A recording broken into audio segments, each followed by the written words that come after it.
পাওয়া দেওয়া হয়েছে। আজকে আমরা হৃদয়ে রক্তক্ষরণ নিয়ে আজকে আমরা এই প্রতিবাদে অংশগ্রহণ করেছি। মৌলানা আমিনুল হক তোমারে ভোলাদারুল হাদিস কামিল মাদ্রাসায় 1919 সালে 8 আগস্ট যোগদান করেছে। 6টি বছর তিনি নিরলসভাবে হাদিসের দাওয়াত দিয়ে যাচ্ছেন।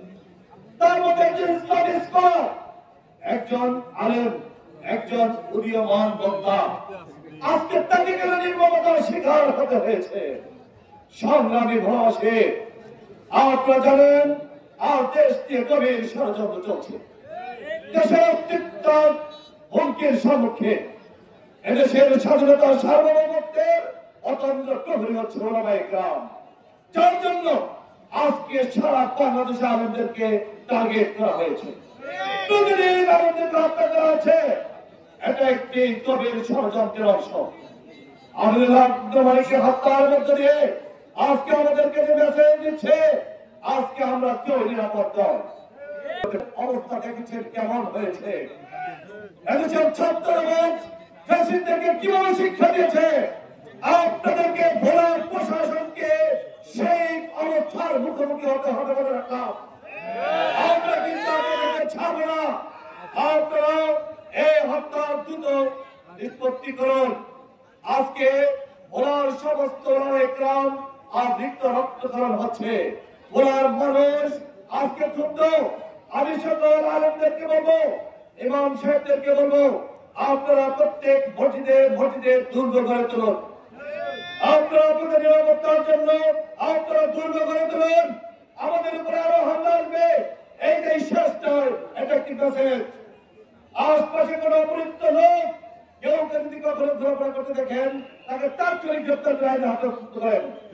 কোন এলাকায় যেন বহিরাগত কোনো সন্ত্রাসী ঢুকতে না পারে, আপনারা কঠোর নজরে রাখবেন। আমরা স্পষ্ট করে বলতে চাই, আজকে আমিনুল হক তোমাদের এই রক্তস্রোত ময়দান চেয়ে আমরা শপথ করছি, আমিনুল হক তোমাদের হত্যার বিচার দেওয়াতে আমরা ঘরে ফিরে যাব না, যাব না, যাব না।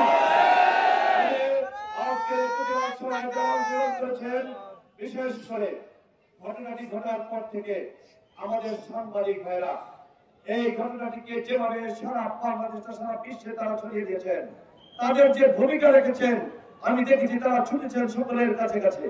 আমি সাংবাদিক ভাইদেরকে এই ভোলা জেলা সদস্যের তরুণী জনতার পক্ষ থেকে আমি মোবারকবাদ জানাই।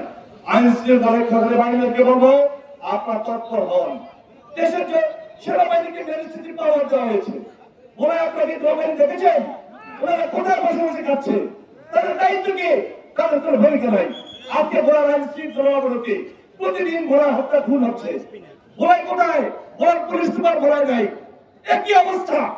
এমন একটা প্রেক্ষাপটে জেলা প্রশাসকের ভূমিকা কি তাও আমরা জানি না। আমাদের সাথে আজ পর্যন্ত কেউ যোগাযোগ করে নাই। সুতরাং আমি স্পষ্ট ভাষায় বলে দিতে চাই, সাবধান হন, সাবধান হন, সাবধান হন। আমি আজকে এই কর্মসূচিতে ভোলাবাসীর স্বতঃস্ফূর্ত অংশগ্রহণ করায় আমি এই ভোলা সদস্যের তরুণতার পক্ষ থেকে আমি আপনাদেরকে মোবারকবাদ জানাই।